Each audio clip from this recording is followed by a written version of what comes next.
সুপ্রিয় দর্শক, আসসালামু আলাইকুম। আমরা আজকে এসেছি ঢাকার ঐতিহ্যবাহী আজাদ সিনেমা হল, যিনি আজাদ ম্যানশন নামে পরিচিত, এবং এই আজাদ সিনেমা হল পুরান ঢাকা জজ কোর্টের সামনে অবস্থিত।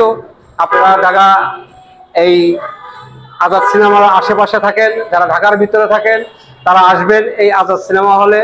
আর আজাদ সিনেমা হল পরবর্তী নেক্সট এই ছবি আপনারা দেখতে পারতেছেন। আমার শেষ কথা, পরিচালক মোহাম্মদ ইসলাম মিয়া, 5ই সেপ্টেম্বর শুভ মুক্তি এই আজাদ সিনেমা হলে। এই ছবি দেখবেন, পাশে আর যে ছবি আসবে সেটাও দেখবেন। আপনারা বাংলা সিনেমার সাথে থাকবেন, বাংলা সিনেমা দেখবেন। নিয়মিত বিনোদন এবং এন্টারটেইনমেন্টের জন্য এই আজাদ সিনেমা হল একটি নিরাপদ এবং জনপ্রিয়তা। এখানে আসলে আপনাদের মনে খোরাক এবং হৃদয় ভরে যাবে। সিনেমা দেখেও আপনারা বুঝতে পারবেন যে আপনারা মনে কতটুকু আনন্দ পেয়েছেন। তাই আপনাদেরকে বলি, আপনারা আজাদ সিনেমা হলে আসেন এবং ভালো ভালো সিনেমা দেখার জন্য।